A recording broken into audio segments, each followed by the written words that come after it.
In this lesson, we'll outline why it is worthwhile building relationships with influencers. And as I go through this, continue to bear in mind that you shouldn't think of influencers as targets or goals. Because during the entire process, we always want to see the potential relationships as mutually beneficial, where you bring a lot of value to them. That said, let's start with a close look at just what the scope of their impact can be. Now, first of all, I'm showing you a Google Trends chart on the search phrase influencer marketing. And this shows how search volume on this concept has gone up dramatically over time.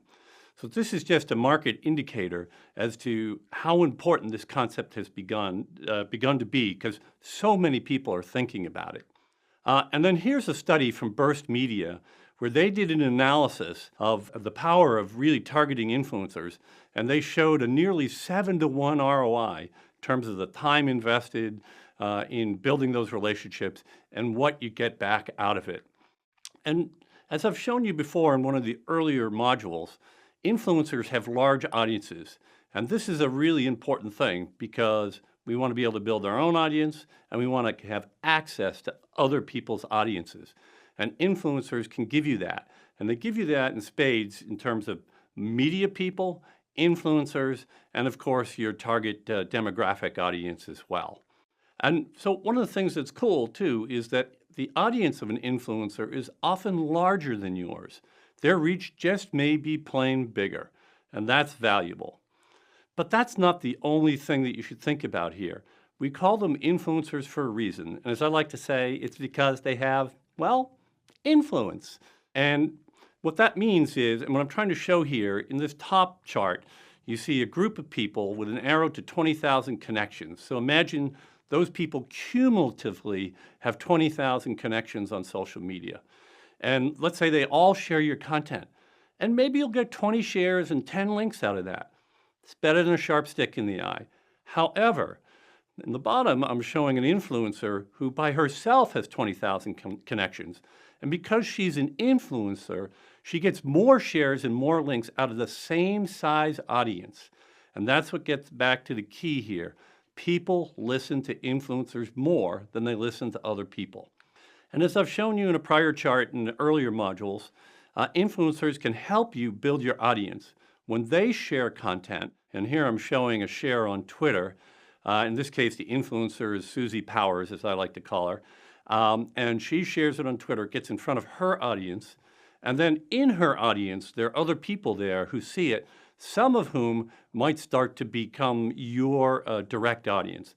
Some of them will retweet it, and that will get in front of their audiences as well. And then some of the people, even if they don't retweet it, will just start following your content because they saw the influencer share it.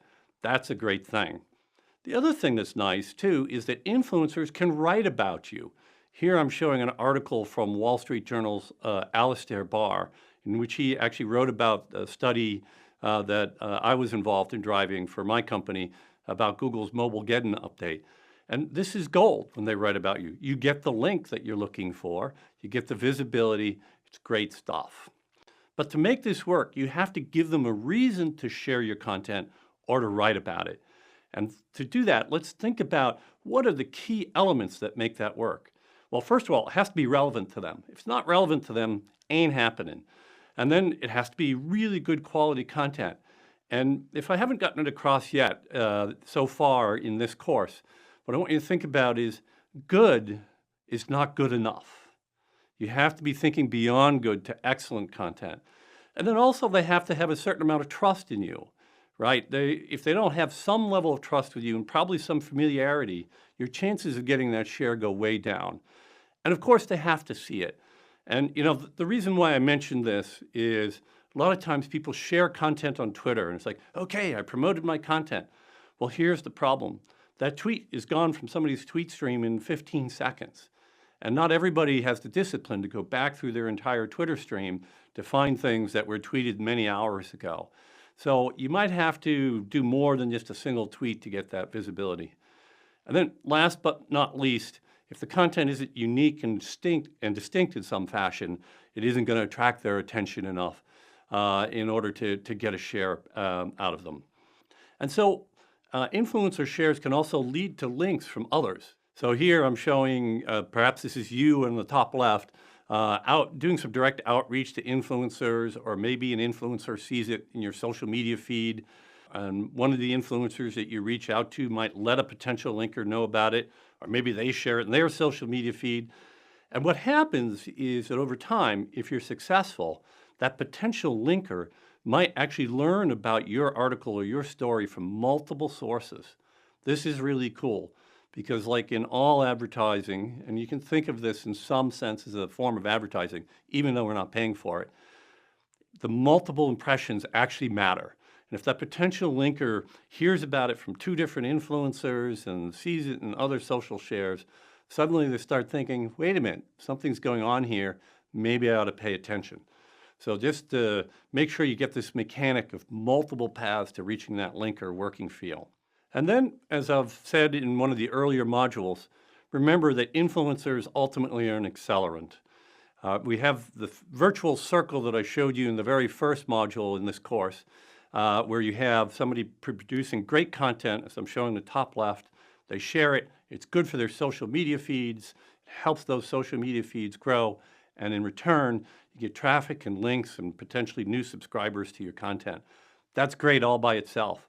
But influencers accelerate that entire process because now they're putting it in front of their audience, which is probably bigger, and they have more influence over that audience than maybe you do over yours. This just makes everything go faster. We've just been through a review of why it's beneficial to have relationships with influencers. Suffice it to say, their potential impact on your content marketing efforts is large, and that makes pursuing these relationships worthwhile. In the next lesson, I'll start to show you some initial steps to building a relationship with them.